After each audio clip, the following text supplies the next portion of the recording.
show you how to adjust the quality of a photograph of this textile. So normally you would start out by pinning this up straight, good lighting, make sure you iron the artwork. I'm intentionally working with something that is not prepared well so that you can see how to fix it, but you're better off putting on a white background and also ironing it before you photograph it. The lighting on this one's okay, but you can see where it's curled up, it's much darker. So I'm going to go through the process of fixing this image as best I can. The first thing I want to do is select all and go to layer, new layer via cut. What that does is it takes my artwork off the background so I can work with it. I also want to make the name of this the original and then make a copy of the original. So I drag that onto the new layer icon, and I'm going to make the original layer invisible. It's just there in case I need it. The next thing I want to do is adjust the angle that this is at. So if this was going to be like a plaid, I wouldn't want it at this angle. So in order to do it, the easiest way to rotate it is to go to the ruler tool, which is nested under the eyedropper, and draw a line along what you wish was straight. So you can see I'm drawing a line at an angle, but I wish that was straight. And then go to image adjustments, image rotation, and then arbitrary. And that is actually going to tell me how much to rotate it so that it is straight. If I want to check it, I can bring in a guide from the side. You can see it's pretty straight. There were other issues, like this is all skewed. We're going to go through how to fix those things. So the next thing that I'm going to do after rotating it into as straight a shape as possible is to actually use the skew tool. So I'm bringing these guides over so that I can figure out how much things are going to need to be adjusted, and I'm very bad at eyeballing it. So the next thing I'm going to do is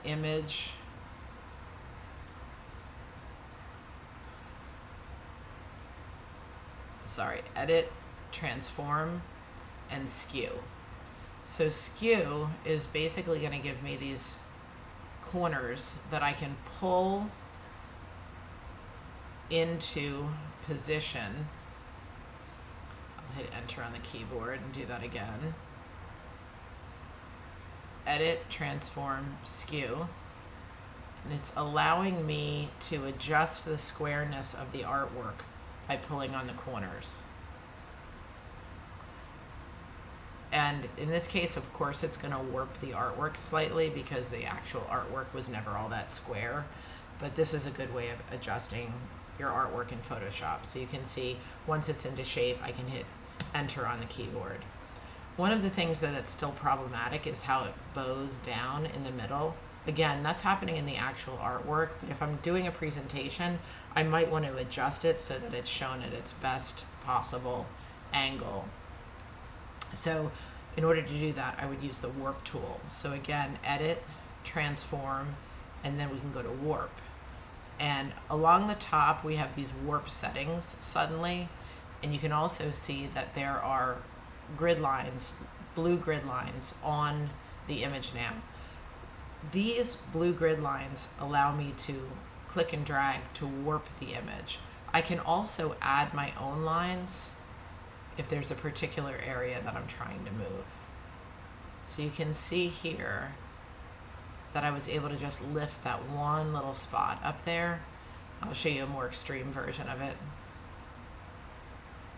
But done correctly, I can just use the warp tool to pull things into position. And if I don't know what the position is, the best thing I can do is bring down more guides, and that will help me see what straight would look like. And I can add lines to my grid if I'm struggling with that. I should have put that in a different spot there, but there we go. There's only so much warping that you can do until it starts getting weird, but it's good to know that it's there for slight adjustments. Okay, I'm gonna bring that down. Bring this up. And I'm going to bring in a horizontal line here so I can show you how that looks.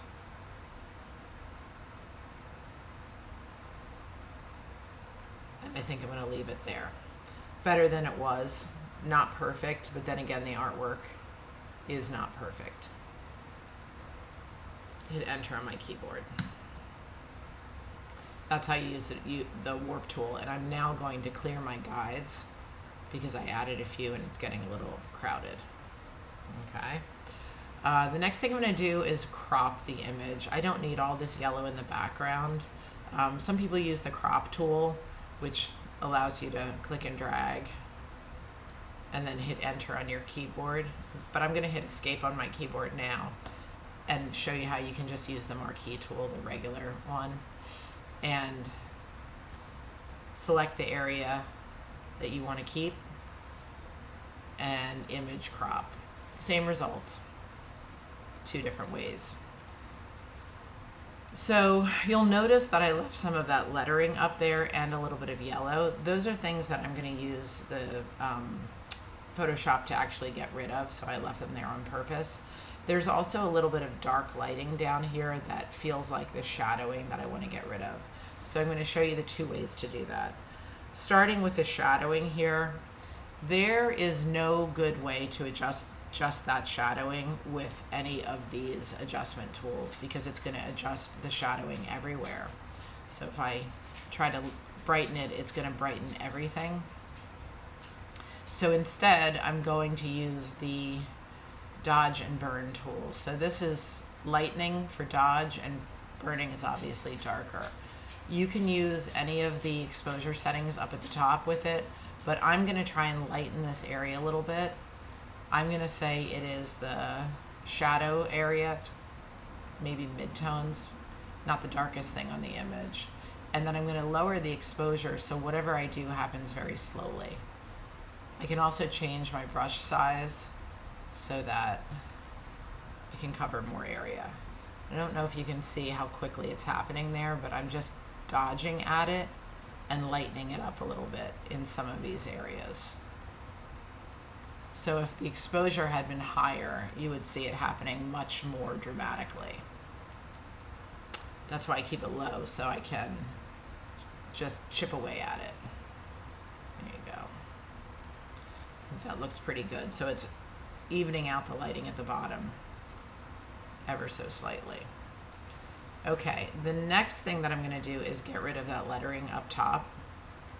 So I want to remove the word iron and replace it with something like this. So you can use just the clone tool, and again, you can adjust the size of your brush.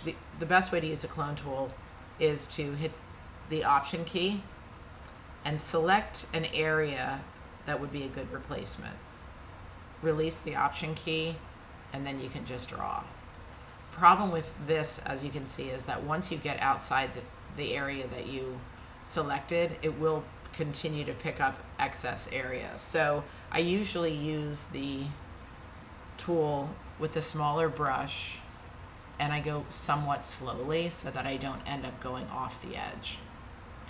Over here, it's going to be a little bit different because I have two colors in the background here. So I can use the same stamp tool with a smaller brush, or I can show you another tool, which would be this healing tool.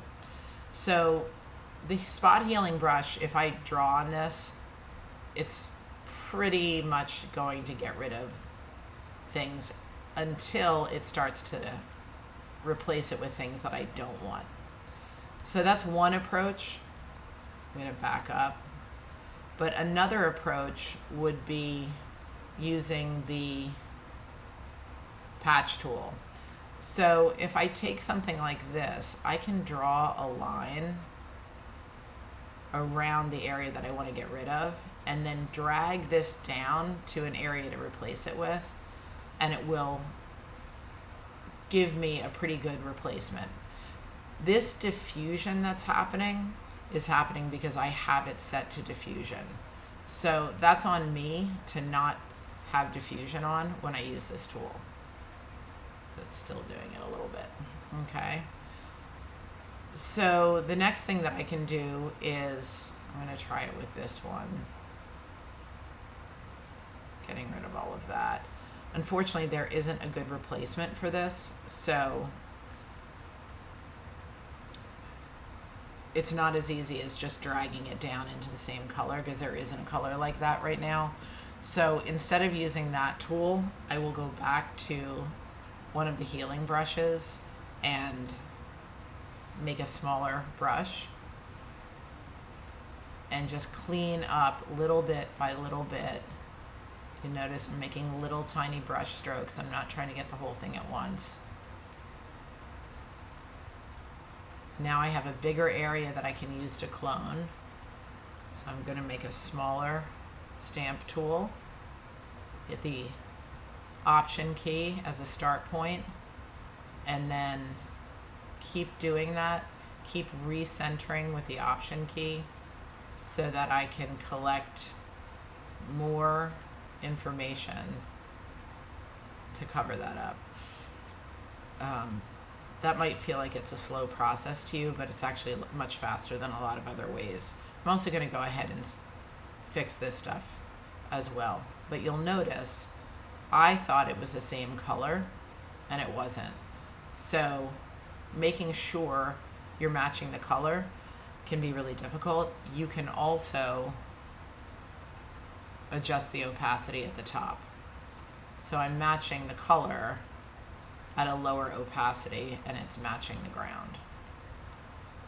All right, so definitely getting a little out of control there. Spot healing again, just to see if I can get rid of some of that stuff. All right. So those are how those tools work. While I'm in here, I can use a spot healing tool on a flaw like that, or like this, or like this, or like this. There's quite a bit I can clean up here. The last one I'm going to do is that shadowy looking thing on the stripe. And you can see that it did a really good job getting rid of that crease. Still would have been a lot easier to iron this artwork than to go through the entire thing. Also, these little creases are pretty small. If they were larger, it would really disrupt the artwork a lot more. So the spot healing brush is your friend, and the clone tool is your friend. So the next thing that I'm going to do is adjust the lighting. So I'm going to go to Image Adjustment Levels. What I generally do as a rule is I adjust these sliding triangles to the beginning of what looks like a mountain. So if I go all the way in here, it's really going to change the color. But if I go to like the foothill of the mountain, it actually goes from sort of dull looking back to the original. So that works with all types of artwork. Just bring the two corner sliders in from the side and bring them to the foot of the mountain. And then the last thing I'm going to do actually is up here, fix the yellow. So